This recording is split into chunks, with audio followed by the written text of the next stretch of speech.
اور اب اگر مزید تشریح میں رجوع تو شاید وہ کتابی ویسے ہیں وہ آپ لوگوں کے لیے اتنی خوشگوار نہ ہو، لیکن اگر یہ جاننا چاہیں کہ وہ قرآن کیسا ہوگا ظاہر ہم نہیں سمجھ سکتے. جو سمجھیے کہ ایک وہ گفتگو ہے جو صرف خدا اور اس کے رسول کے درمیان ہے، اور ایک وہ گفتگو ہے جو رسول کے ذریعے سے خدا ہم سے کر رہا ہے دونوں قرآن، لیکن ایک رسول سے براہ راست گفتگو ہے اور ایک رسول کے ذریعے سے ہم سے گفتگو ہے. تو ہم اس کو ہی سمجھنے میں سر پٹک رہے ہیں 1400 سال سے جو اللہ نے ہم سے کہا ہے. بھئی قرآن ہم سے خطاب کر کے کہا ہے نا. ہم نے عربی بھی سیکھ لی، لغت بھی پڑھ لی، گرامر بھی دیکھ لی، قاعدے قوانین ضابطے سب دیکھ لیے، لیکن پھر بھی یہ نہیں کہہ سکتے کہ ہم قرآن کو پوری طرح سمجھ گئے. تو جو ہم سے مخاطب ہو کر قرآن اترا ہے وہی ہماری سمجھ میں نہیں آیا، تو جو براہ راست جب اللہ نے رسول سے بات کی ہوگی تو آپ کی زبان میں کیوں کرے گا وہ؟ کیا ضرورت ہے آپ کی زبان میں گفتگو کرنے کی؟ اگر آپ کی زبان میں اللہ براہ راست گفتگو کر سکتا، وہ جو پہلی بحث تھی کلی کی بات ہے کہ جس میں میں نے کہا تھا کہ اللہ کلام پیدا کر سکتا ہے، خود کلام نہیں ہے، خود نہ وہ کلام کرتا ہے، کیونکہ کلام کے لیے منہ چاہیے، منہ کے اندر زبان چاہیے، کیونکہ یہ سب چیزیں اللہ کے ساتھ نہیں ہیں، اس لیے اللہ کلام نہیں کرتا، خود کلام نہیں کرتا. کسی شے میں چاہے کلام پیدا کر دے، شے میں پیدا کر دے، ویسے کلام کو پیدا کر دے، کوئی وسیلہ درمیان میں نہ ہو، صرف آواز اپنے طور پہ آئے، یہ بھی اللہ کی قدرت میں شامل ہے، لیکن اللہ خود کلام نہیں کرتا. تو اگر وہ آپ تک اپنا پیغام پہنچانا چاہتا ہے تو بیچ میں ایک رسول کو رکھنا ضروری سمجھتا ہے. کیوں؟ یہ کلام پیدا کر دیتا آپ کو یہ دیوار در سب اللہ کی آواز، یا اللہ جہاں بھی کلام پیدا کر رہا ہے سنائی دے دیا جاتا. لیکن رسول اس لیے رکھا گیا کہ جس لب و لہجے میں اللہ کلام کرتا ہے وہ لب و لہجہ ہمارے لیے غیر مانوس، جس لب و لہجے کو ہم جانتے ہیں اس میں گفتگو کرنا اللہ کی شان کے لیے معیوب. اس لیے درمیان میں ایک ایسا وجود رکھا جائے جو اس کی سمجھ سکے، ہمیں سمجھا سکے.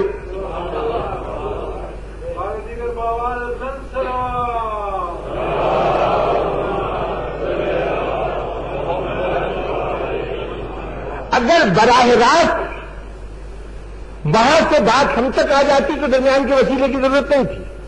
وسیلہ ہی اس لیے ہے کہ جو ادھر سے آ رہا ہے سیدھا آئے تو ہمارے لیے بالکل ناقابل فہم. اس لیے بیچ میں ایک ایسا وجود ہے کہ ادھر سے لیتا ہے، اس کا ترجمہ کر کے اس کو ہمارے لیے قابل قبول بنا کے، ہماری فہم کے لیے قابل فہم بنا کے تب ہماری طرف منتقل کرتا ہے. تو جو ادھر سے رسول تک آ رہا ہے اس کے لیے میں کہوں کہ میں اس کو سمجھ گیا، اس کا کوئی امکان نہیں ہے. میں تو وہی سمجھوں گا جو رسول مجھے سمجھائیں گے. تو اب میں کیسے کہوں کہ رسول پر جو کچھ نازل ہوا تھا قرآن وہ کیا تھا؟ قرآن کے روح سے یہ تو سمجھ میں آ گیا کہ پیغمبر خدا پر 2 مرتبہ قرآن کا نزول ہوا. ایک وہ تھا جو براہ راست ان پر نازل ہوا، جو ان کو ان کے مشن کے جو مقاصد تھے اس سے آگاہ کرنے کے لیے مکمل قرآن آیا. اب وہ کیا تھا؟ میں بہت اگر جسارت کروں، اپنے عقل و فہم کو بیچ میں لانے کی کوشش کروں تو مجھے ایک جگہ قرآن میں ایسی ملتی ہے کہ جس کے متعلق یہ کہا جا سکتا ہے کہ ہاں وہ قرآن ایسا ہوگا. اب یہ کہ وہ ہم اس کو پورا قرآن تلاش کر پائیں یا نہ کر پائیں یہ ہماری کوتاہی ہے. وہ کون سا مقام ہے؟ وہ قول یاد ہے نا عبداللہ بن عباس، بسم اللہ کی تفسیر کب تک کروں؟ اگر چاہوں تو یہ کئی راتیں آگے گزر جائیں، کئی دن گزر جائیں، کئی عمریں گزر جائیں اور یہ تفسیر ختم نہیں ہوگی. بس یہ سمجھو کہ جو کچھ قرآن میں ہے وہ سورہ حمد میں ہے. اب آپ سورہ حمد سے سارے انبیاء کا قصہ نکال دیں، سورہ حمد میں سارے احکامات، نماز یوں پڑھنی ہے، روزہ یوں رکھنا ہے، حج کرنا ہے، زکات دینا، جتنے احکام سب نکال دیں، نکال سکیں گے؟ نہیں۔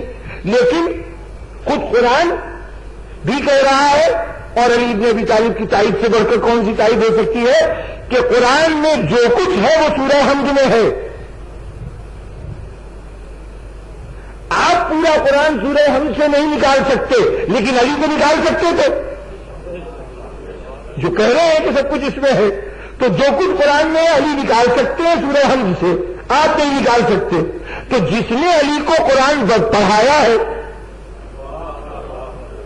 تو اب یہ سمجھ لیجیے کہ وہ سورہ حمد ہے جو نازل ہوا، یعنی جس میں پورا قرآن لے کے ایک شب میں نازل ہوا، اور وہ پورا قرآن ہے جو آپ کے پاس سورہ حمد کے علاوہ ہے۔ اور یہ عجیب عجیب گوشے ہیں۔ سورہ حمد کے لیے قرآن مجید میں ایک لفظ آیا کہ یہ 7 مثانی، 7 آیتوں کا مجموعہ جو 2 مرتبہ، مثانی جو 2 مرتبہ آیا۔ یہ 2 مرتبہ کا کیا مطلب ہے؟ ایک مرتبہ سورہ حمد نازل ہوا محض رسول کے لیے، اور دوسری مرتبہ سورہ حمد نازل ہوا ہمارے اور آپ کے لیے قرآن کا جز بن کے۔ اس طرح سے یہ 2 مرتبہ ہے سورہ حمد۔ اور اگر مزید غور کیجیے گا تو مزید غور سے کھلیں گے کہ سورہ حمد واحد وہ جگہ ہے کہ جس میں یعنی عام طور پر جب کبھی اللہ بندے کا کوئی قول کہلوانا چاہتا ہے تو اس سے پہلے کوئی نہ کوئی لفظ استعمال کیا جاتا ہے کہ مثلا قل هو اللہ احد،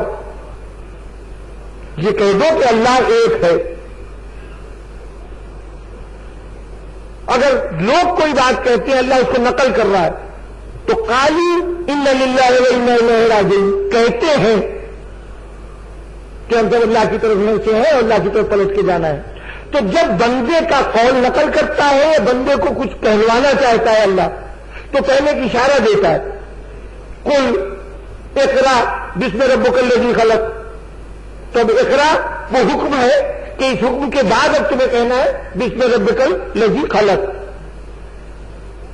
پورے قرآن میں ایک واحد سورہ ہے سورہ حمد، جس میں ساری گفتگو بندے کی گفتگو ہے۔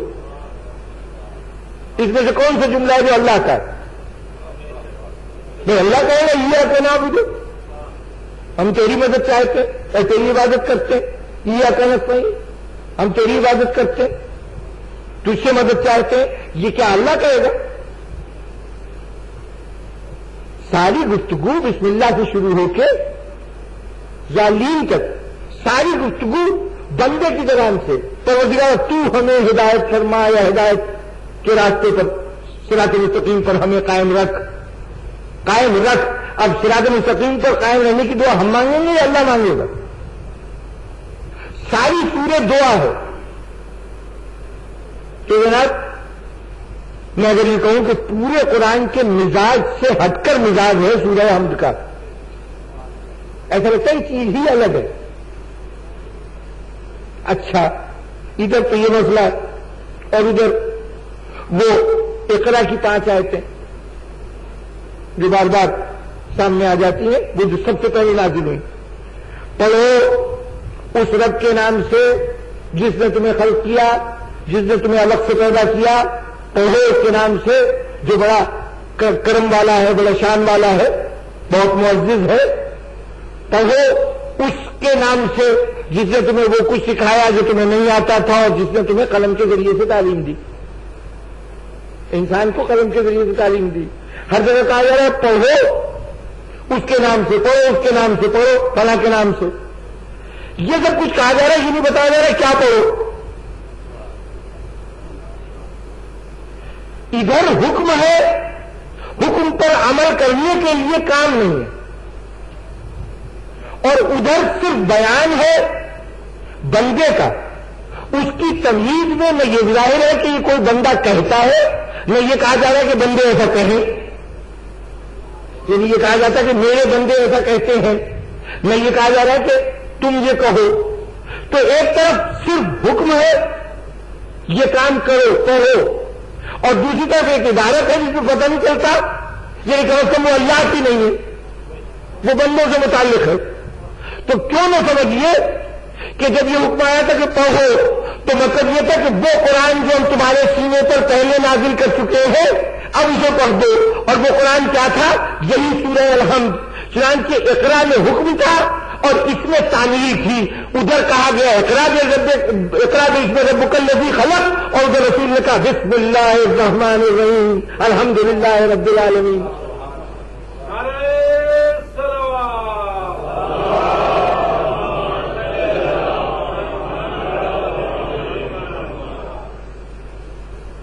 تو بس بزرگان محترم، قرآن 2 مرتبہ نازل ہوا اور دونوں مرتبہ کا نزول ذات رسالت سے متعلق ہے.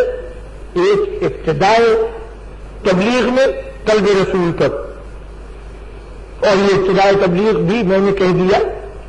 ہمیں یہ معلوم ہی نہیں کہ وہ رمضان کب آیا تھا. حیات رسالت میں وہ رمضان کب آیا تھا کہ جب پورا قرآن قلب رسول پر نازل ہو گیا. ہم تو اس وقت سے آ گئے ہیں جب وہ قرآن نازل ہونے لگا جو تھوڑا تھوڑا ہو کے نازل ہوا تھا. اس کا مطلب ہے کہ 2 مختلف قرآن ہیں. شاید اتنی دیر کی بات کے بعد اب الجھن تو نہیں رہ جانی چاہیے. یعنی وہ قرآن جو تھا وہ اللہ کی زبان میں رسول کے لیے تھا. یہ بھی اللہ ہی نے اس کے الفاظ معین فرمائے ہیں، لیکن یہ بندوں کے لیے ہے، ہمارے اور آپ کے لیے ہے جو قرآن تھوڑا تھوڑا کر کے نازل ہوا.